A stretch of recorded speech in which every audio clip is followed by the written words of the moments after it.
अवधूत चिंतन श्री गुरुदेव दत्त श्री स्वामी समर्थ. स्वामी शिवा मार्ग या माझ्या चॅनलवर तुम्हा सर्वांचं खूप खूप मनापासून स्वागत आहे. 15 डिसेंबरला दत्त जयंती आलेली आहे. 2024 मध्ये 15 डिसेंबरला जी दत्त जयंती आलेली आहे, त्या दत्त जयंतीनिमित्त आपल्याला दत्त महाराजांची 21 दिवसाची सेवा करायची आहे. ही जी 21 दिवसाची सेवा आहे ना, ती आपल्याला सर्व इच्छा पूर्ण करणारी सेवा आहे. रोगांचे रोगमुक्त करणारी सेवा आहे. दरिद्रता दूर करणारी ही सेवा आहे. विद्यार्थ्यांना विद्यार्थी जीवनात यश प्राप्त करून देणारी ही सेवा आहे. ज्यांना नोकरी व्यवसाय चालत नाही त्यांच्यासाठी, ज्यांना मनासारखी पत्नी हवी त्यांच्यासाठी, कारण मुला मुलींची विवाह जुळण्यासाठी, अनेक गोष्टीसाठी वर सर्वावर एक रामबाण सेवा म्हणजेच ही सेवा दत्त महाराजांची. आता ती सेवा कोणती आहे, ती कशी करायची, कोणी करायची, हे सर्व आपण या व्हिडिओच्या माध्यमातून जाणून घेणार आहोत. त्यामुळे नक्कीच व्हिडिओ हा शेवटपर्यंत बघा आणि चॅनलवर जर नवीन असाल तर चॅनलला सबस्क्राईब करायला विसरू नका. तर बघा, आपल्याला ही 21 दिवसाची सेवा करायची आहे. आता 21 दिवसाची सेवा करायची म्हटलं तर 15 डिसेंबरला दत्त जयंती, म्हटलं तर 26 नोव्हेंबर पासूनच या सेवेला आपल्याला सुरुवात करायची आहे. आता ही ती सेवा मी तुम्हाला सांगणार आहे. अतिशय सोपी सेवा आहे, अजिबात ही अवघड सेवा नाही. या सेवेला अनेक जणांचे प्रश्न सुटलेले आहेत. स्वतः मला सुद्धा या सेवेचा खूप असा अनुभव आलेला आहे दत्त महाराजांच्या. मग आपण स्वामी सेवेकरी असो, दत्त सेवेकरी असो, कारण दत्त महाराजांचाच अवतार हे आपले स्वामी समर्थ महाराज आणि त्यांची ही सेवा. आता ही सेवा म्हटलं एक छोटंसं 2 मिनिटाचं वाचन आहे. आता हे 2 मिनिटाचं वाचन आपल्याला सहज कोणीही करू शकतं. मग ह्या सेवेला कुठलाही बंधन नाही आहे. मग मुले मुली वृद्ध आपल्या घरातील सर्वच जण, कुटुंबातील कोणीही सेवा करू शकतं.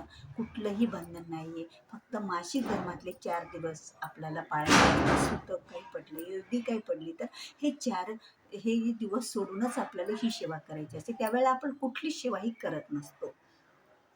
तर काय करायचं आहे, आपल्याला दररोज 2 मिनिटाचं वाचन करायचं. शक्य होईल तेवढं तुम्ही जर ज्या वेळेला स्नानादी उरकता सकाळी, त्यावेळेला स्नानादी झाल्याच्या नंतर पवित्र अवस्थेत आणि त्यावेळेला तुम्ही समजा काही जेवण वगैरे करण्याच्या अगोदर आपल्याला हे 2 मिनिटाचं वाचन करायचं आहे. ते म्हणजे श्री दत्तात्रय द्वादश नाम स्तोत्र. आता हे जे दत्तात्रय द्वादश नाम स्तोत्र म्हणजे दत्त महाराजांचे 12 नावं यामध्ये आहेत. तुमच्याकडे जर श्री स्वामी समर्थ सेवा केंद्रातील नित्य सेवा असेल ना हा ग्रंथ, तर खरंच या ग्रंथामध्ये 155 पान नंबरवर दत्तात्रय स्तोत्र दिलेलं आहे. हे जे दत्तात्रय स्तोत्र आहे ना, फक्त 12 नावापर्यंत, म्हणजे पहिल्या जेव्हा एक अंक येतो म्हणजे त्यावेळेला एक श्लोक पूर्ण होतो, तर त्या एका श्लोकमध्येच तुम्हाला ह्या दत्त महाराजांचे 12 नावं दिलेली आहेत.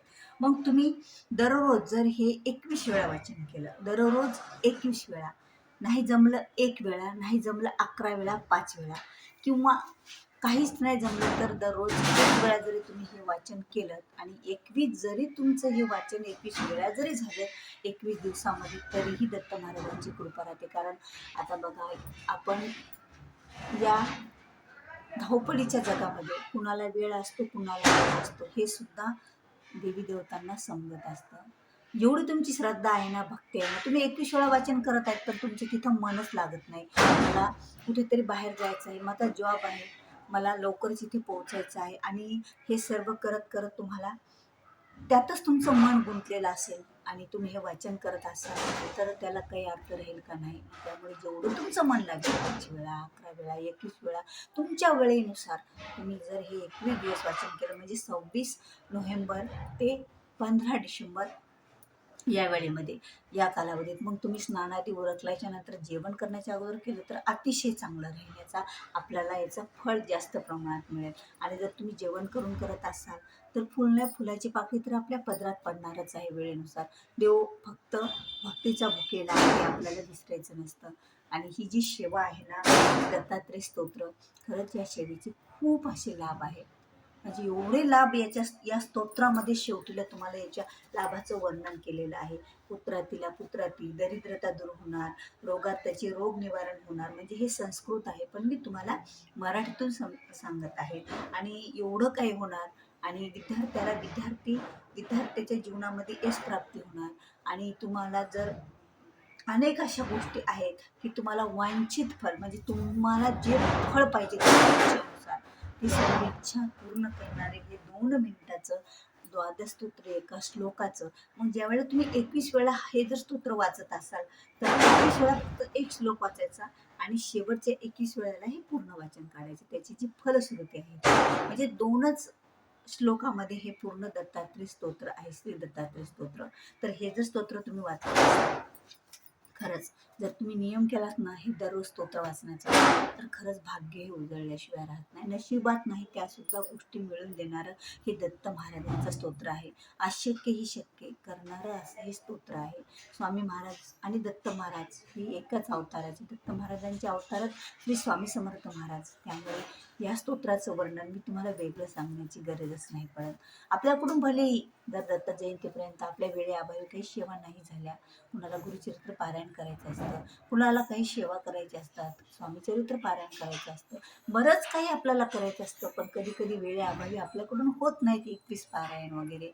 तर हे जर दत्तात्रय स्तोत्र वाचले तर खरंच आपल्याला फळ देणारे ही दत्तात्रय स्तोत्र आहे. आपल्या जीवनाचं कल्याण करणारे हे दत्तात्रय स्तोत्र आहे. आपले सर्व इच्छा पूर्ण करणारे या स्तोत्राच्या माध्यमातून 2च मिनिटाची सेवा आपण आपल्या सर्व इच्छा पूर्ण करते ही सेवा. त्याचा याचा स्वतः मी अनुभव घेतलेला आहे एक स्वामी सेविकऱ्यांनी, आणि ते तुम्हाला मी तुमच्यापर्यंत ही सेवा पोहोचत आहे. कारण दत्त जयंती येत आहे, त्यामुळे जर आपल्याकडून हे दत्तात्रय स्तोत्र दररोज 21 वेळा, 11 वेळा, 5 वेळा, 1 वेळा, जेवढे वेळा तुम्ही वाचन करसाल ना तेवढ्या वेळा जर दत्त महाराजांच्या चरणी ही सेवा रुजू केलात ना, तर खरंच दत्त महाराज आपल्याला भरपूर आशीर्वाद दिल्याशिवाय राहणार नाहीत. अशी ही सेवा स्वामी भक्तांनो आपल्याला आपल्या घरात बसून करा.